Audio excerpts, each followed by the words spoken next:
여러분 반갑습니다. 오늘 방송을 시작하겠습니다. 오늘 방송은 개별 종목이냐 인덱스 펀드냐 역시 많이 했던 거지만 제 결론은 항상 인덱스 펀드입니다. 그죠?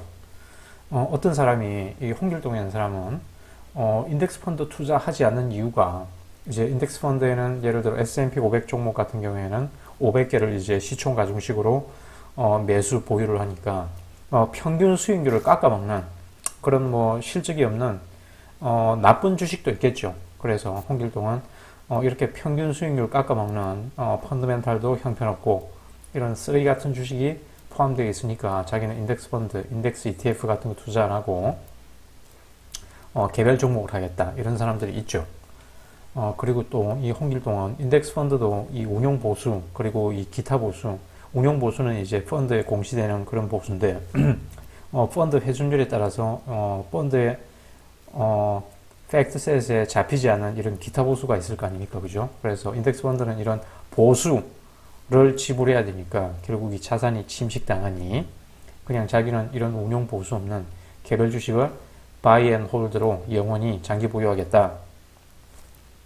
이렇게 이제 말하는 사람들이 있는데, 그리고 이제 이렇게 바이 앤 홀드로 영원히 장기 보유하니까 역시 수익 실현을 하지 않으니 양도소득세 계속 이제 과세 이연되면서 자본 이득세도 없겠죠. 양도소득세도 없겠죠.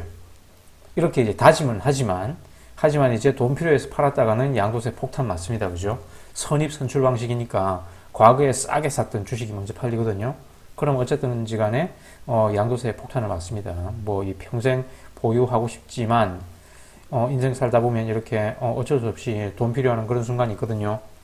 그래서 이제 이 개별 종목 미국 직투하는 사람들이 이렇게 이제 연금 계좌하고 비교해가지고 세금 걱정을 많이 해요. 세금 걱정을 연금 계좌에서 1,200만 원 이상 수익 실현하면 연금으로 받으면 종합소득세 납부해야 된다고 그러는데, 그럼 뭐 종합소득세 최고 세율이 48%까지 올라가니까 종합소득세를 걱정하는데, 그런 사람들은 사실 세금 내본 적이 별로 없는 사람들이죠. 그죠? 자, 종합소득세라고 해서 악독한 그런 과세가 아닙니다. 여러분 그 근로소득하고 똑같이 누진 과세돼요. 6%에서 과세 표준 구간에 따라서 누진 과세되는데, 여러 번 이런 댓글을 달았지만 계속 질문들이 올라와가지고 한꺼번에 이렇게 정리하자면, 종합소득세 맞더라도 연금계좌에서는 연금으로 수령한 게 낫습니다. 그죠? 예전 동영상에서도 건보료 비교하면서 한번 했죠.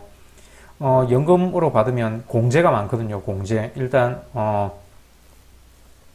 미국 주식은 250만원 기본 공제밖에 안 되지만 연금으로 이렇게 받게 되면 본인 공제, 피부양 가족 공제, 그리고 연금 공제 최대 900만원 받는다 그랬잖아요. 그죠? 그래서 공제 내역이 많아서 결론부터 얘기하자면 1억 1천만원 연금으로 수령해도 실효 세율이 미국 직투 양도소득세 22%에 비해서, 자, 1억 1천만원 수령해도 22%에 비해서 실효세율이 연금으로 수령하면 21.7%밖에 안 돼요. 그래서 실효세율이 작으니까 연금으로 수령하고 싶은 만큼 수령하셔도 돼요. 그래서 세금 걱정하지 마시고, 자, 세금 걱정, 뭐, 그거는 이제 나중에 얘기잖아요. 그죠? 세금 걱정하지 마시고, 최대한 연금계좌에서 운용자산을 키우는 게 좋습니다. 세금 걱정은 그 이후에 해도 됩니다.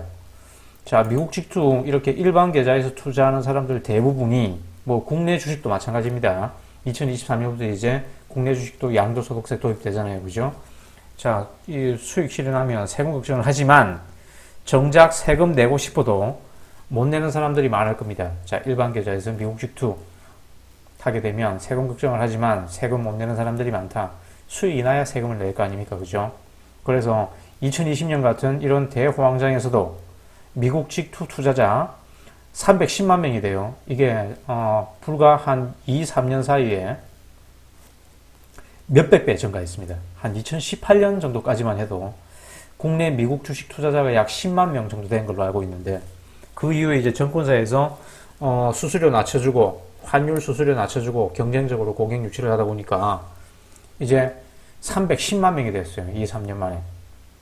어쨌든 작년 같은 이런 대호황장에서도 미국 직투 투자자 310만 명 중에 500만 원 이상 수익 실현해서 양도세 낸 사람들이 2만 6천 명 밖에 안 돼요. 요 기사 읽어보시면 됩니다. 약 0.6%가 양도소득세 냈습니다. 0.6%가. 물론 뭐 저기 홍길동처럼 평생 이렇게 팔지 않고 뭐 평가 수익이지만 팔지 않고 보유하는 사람들도 있겠지만 아무튼 수익 실현한 사람들은 26,000명이다. 세금 낸 사람은 26,000명이다. 그래서 여기에 포함되는 사람은 굉장히 투자 실력이 좋은 사람이죠. 뭐 작년 같은 경우에는 뭐 운도 좋았고 그죠? 어쨌든 자 세금 걱정해도 세금 내고 싶은 사람은 요만큼밖에 되지 않는다. 그리고 미국 직투 이제 계좌 같은 경우에는 손익상계가 1년밖에 안 되죠. 그죠? 그리고 2023년부터 도입되는 우리나라 주식은, 한국 주식은 손익상계는 3년 이월됩니다. 그죠? 하지만 과세 이연계좌의 손익상계는 forever죠. 영원히 손익상계가 됩니다. 그죠? 그래서 어느 계좌가 유리한지는, 초등학교 졸업학력 수준의, 이해가 있는 사람은 금방 무슨 말인지 알 겁니다. 그죠? 그러면 이제 2023년에 이제 한국 주식은 1년 공제 한도가 5천만 원인데 처음에는 기획재정부에서 2천만 원으로 하려고 그랬다가 대통령의 지시를 받고 5천만 원으로 늘려줬죠. 하지만 이것도 결국 감액될 겁니다. 그러면 이 5천만 원이면 물론 이만큼 수익 실현하는 사람도 없겠지만 일단 작년에 이제 기재부에서 이렇게 2천만 원까지 공제해 주겠다. 2천만 원까지 공제해 주겠다 라고 발표를 했을 때 기자들이 그 2천만 원 공제해 주는 거 가지고 너무 적지 않냐 라고 이제 불만을 표시하니까 그 기재부 담당 공무원이 국내 투자자, 개인 투자자 중에 600만 명 정도 되는데 작년에 2019년에 2천만 원 이상 수익 실현한 개인 투자자는 600만 명 중에 30만 명 정도밖에 안 된다. 약 5%다 라고 답변했습니다. 그래서 앞으로 이제 국내 주식도 그 계좌 인증하기 좋아하는 사람들 있죠. 막 국내 주식 뭐 슈퍼게임이라는 사람들 뭐 유튜브에 자기 돈 이렇게 주식으로 많이 번다고 계좌 인증하는 그런 사람들 이 양도소득세로 인증하라 그러면 아마 그런 사람들 많이 사라질 겁니다. 자, 요 기사를 읽어보시면 돼요. 자, 지금 우리가 개별 주식을 할 것이냐 인덱스 펀드를 할 것이냐 영상을 보고 있습니다. 그래서 이제 홍길동이 이제 개별 주식을 한 홍길동이 혼자서 이렇게 포트폴리오를 구성해서는 안 되는 이유. 이거는 잘못된 주식을 살 수 있죠. 그죠? 자기가 뭐 펀더멘탈 분석 잘하고, 밸류에이션 잘하고 해도 잘못된 주식을 살 수 있거든요. 이런 리스크가 있습니다. 항상. 개별 주식은 이런 비체계적인 위험이 있죠. 아무리 자기가 펀더멘탈 분석을 잘하고, 그 개별 기업의 비즈니스 모델을 잘 알고, 그리고 밸류에이션을 잘한다 그래도 그런 비체계적인 위험이 있잖아요. 경영진이 바뀐다든가 경영진이 대폭 바뀌어가지고 회사의 운영 방침이 완전히 달라진다든가 혹은 경영진이 배임 횡령으로 형사처벌을 받아가지고 그 기업이 상장 폐지된다든가 하는 거는 자기가 아무리 뭐 예측을 해도 대응할 수가 없죠. 그런 비체계적인 위험이 있어요. 자, 그래서 S&P 500 기업 안에 S&P 500 인덱스 안에 있는 이제 이 500개 중에 임의의 주식을 1년 동안 보유했을 때 이 인덱스 S&P 500 인덱스를 이길 확률은 39%밖에 안 돼요. 이 기간으로 봤을 때 이 산술 평균한 겁니다, 그냥. 그래서 일단 지는 싸움이죠. 승률이 50%가 안 되잖아요, 그죠? 일단 지는 싸움입니다. 아무거나 한 개 골라가지고 여러분이 1년 동안 투자한다고 했을 때 인덱스를 이길 확률이 요만큼밖에 안 됩니다. 그래서 일단 불리한 싸움이에요. 그죠? 현명한 사람은 이런 이길 확률이 적은 이런 싸움을 안 하겠죠. 그리고 이거는 옛날에 이제 문병료 교수 이 책에서 봤던 내용입니다. 그죠? 그래서 임의의 주식을 이제 10개, 뭐 10개든 100개든 1년 보유했을 때 그 기간 내에 이제 이 중에 8개는 80%는 10% 이상 상승할 확률이 80%예요. 자, 이 중에 8개는 10% 이상 상승합니다. 그리고 11% 하락할 확률도 똑같아요. 상승했다가 10% 상승했다가 11% 하락해가지고 본전될 확률도 똑같습니다. 반대도 마찬가지입니다. 하락했다가 상승, 본전될 확률도 마찬가지입니다. 30% 상승할 확률은 24%입니다. 역시 마이너스 33% 하락해가지고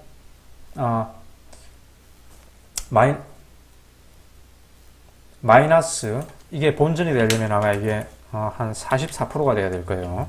30% 상승했다가 본전이 되려면 44%가 하락해야 될 겁니다. 하락할 확률도 똑같습니다. 역시 반대도 마찬가지예요. 44% 상승했다가 30% 하락할 확률도 똑같아요. 그래서 이 정도의 이 변동성을 견뎌야 된다 이거죠. 개별 주식을 보유했을 때는 거의 정신 나가겠죠, 그죠? 이 정도의 변동성을 견디려면. 자, 그리고 이제 국내 개인 투자자가 주식 투자를 하는데 보유 종목 수가 이렇게 됩니다. 자, 한 종목 보유한 사람이 41%예요. 41%. 자, 주식 투자자 100명 중에 한 종목에 몰빵한 사람이 41명입니다. 41명. 그리고 이렇게 쭉 이렇게 보면 세 종목 이하로 보유한 사람이 거의 70%예요. 그 정도로 보유 종목 수가 좋죠. 거의 다 분산 투자를 안 한다는 얘기죠. 개인 투자자들이. 국내 개인 투자자들이 거의 분산 투자를 안 한다는 얘기입니다. 이런 사람들이 미국장으로 넘어왔다고 해서 요 습성을 버릴 수 있을까요? 결코 버릴 수 없다 그랬죠. 요대로 합니다. 미국장으로 넘어와도 결국 한 종목에 몰빵하거나. 그리고 이제 대개 이런 사람들은 운용자산이 적으니까 이렇게 소수 종목에 몰빵을 하겠죠. 운용자산이 이제 커지면 자연스럽게 분산 투자하고 자산 배분하게 됩니다. 시장에서 이렇게 오래 살아남은 사람들이 보면, 그렇게 거금을 운영하는 사람들은 보면 자연스럽게 분산 투자 그리고 자산 배분을 하게 됩니다. 여러 번 위험을 이렇게 겪어본 사람들은. 그래서 다시 얘기하자면 임의의 주식을 1년 보유했을 때 S&P 500 이길 확률이 39%라고 그랬어요. 그죠? 그런데 이제 저렇게 한 종목에 몰빵한 저런 개인 투자자가 하필 이제 올해 주식 투자를 시작했는데, 올해 이제 미국 빅테크 기업들이 좋더라. 그래서 아마존을 선택했다면, 애플도 아니고 마이크로소프트도 아니고 아마존을 선택했다면 결과가 이렇습니다. 아마존은 이 9개월 동안 1월부터 9월까지 9개월 동안 현재 수익률이 누적 수익률이 0.86%예요. S&P 500 그리고 QQQ입니다. 상실감이 크겠죠. 박탈감이 큽니다. 그죠? 개인 투자자들의 평균 주식 보유 기간이 뭐 한국 사람이든 미국 사람이든 약 9개월 정도라고 그랬죠. 못 참고 아마 팔았을 겁니다. 그죠? 그런데 이 아마존의 펀더멘탈에 무슨 문제가 있느냐? 그런 것도 아니에요. 이거 지금 아마존이거든요. 아마존. 계속해서 매출 늘어나고 영업이익 증가하고 당기순이익도 증가하고 있습니다. 그죠? 영업이익률이나 당기순이익률이 이렇게 낮은 거는 거의 뭐 이익을 재투자하기 때문에 그렇다 그랬죠. 아무튼 이렇게 매출 꾸준히 증가하고 있습니다. 그죠?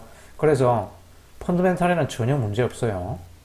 그리고 이 컨센서스를 보면 지금 목표 주가가 약 4,100달러 정도 되는데 지금 현재 가격은 3,200달러고 언젠가는 올라가겠죠. 그죠? 언제가 될지 모르지만 아마존은 아무튼 지금 상당히 저평가되어 있습니다. 그죠?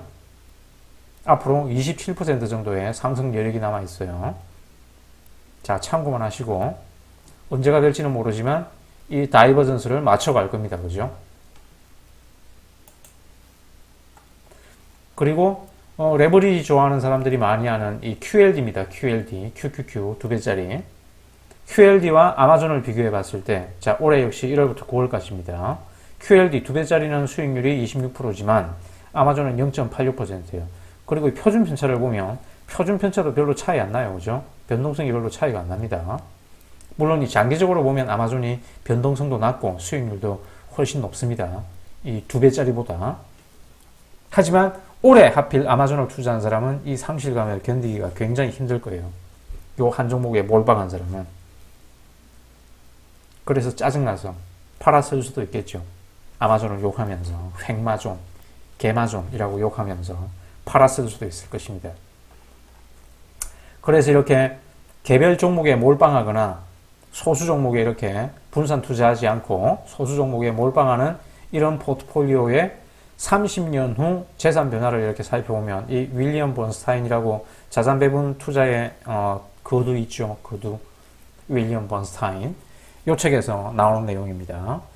자, 대개 이렇게 분산 투자를 한다라고 할 때 적어도 15개 주식 섹터별로 약 15개 주식은 골고루 이렇게 분산 투자를 해야 돼요. 그리고 30개 보유했을 때 60개 보유했을 때 이 자산 변화를 보면 요 색깔이 이제 S&P 500입니다. 그죠? S&P 500 30년 보유했을 때 S&P 500 투자해가지고 1달러가 됐다고 그랬을 때 15개를 보유했을 때 아주 운 좋은 상위 5%는 수익률이 2.5배네요. 그죠? S&P의 2.5배입니다.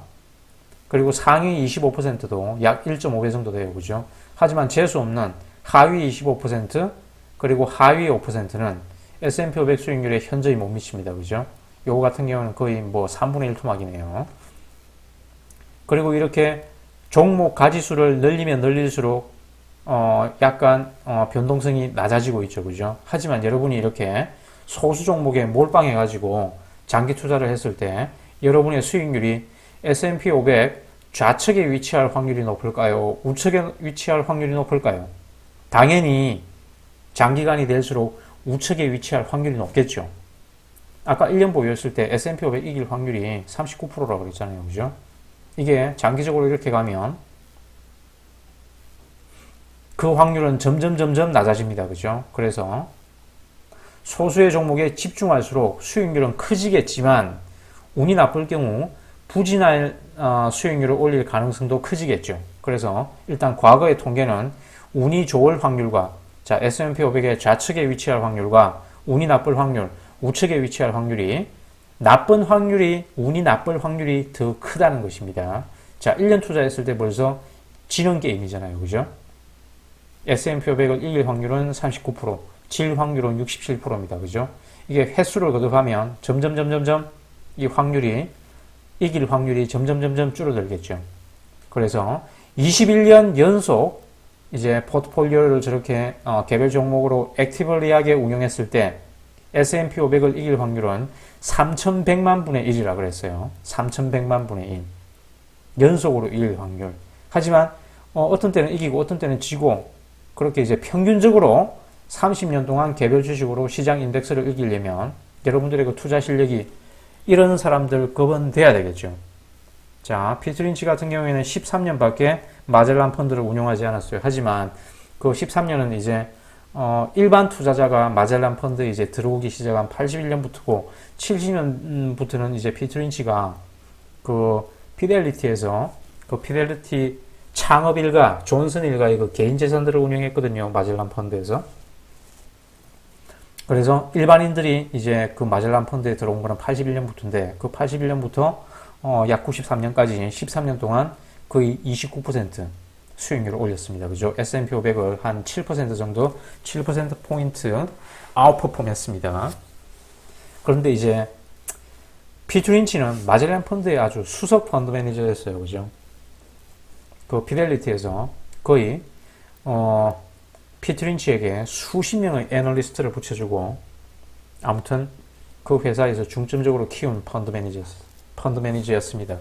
자, 이런 사람도 이 13년 동안 그 S&P를 이제 이기고 더 이상 힘들어가지고 이제 은퇴를 했는데 그리고 워렌 버핏 같은 경우에도 젊은 시절에 약 뭐 20년 정도 S&P를 이기다가 그 이후에는 이제 운용 자산이 커지면서 S&P 500 이기기가 굉장히 힘들어졌다 그랬죠. 그죠? 그래서 이런 사람도 최근에는 S&P 500에게 패하고 있는데 자, 우리 같은 이렇게 투자에 문외한 아마추어가 저렇게 30년 이상 시장 평균 수익률을 개별 종목으로 이긴다는 것은 굉장히 어려운 일이다. 그래서 오늘 영상은 다 했네요. 자, 오랜만에 영상을 제작했는데 역시 반복되는 내용. 하지만 복습 차원에서 이상 시청해 주셔서 감사합니다. 오늘의 영상을 마치겠습니다.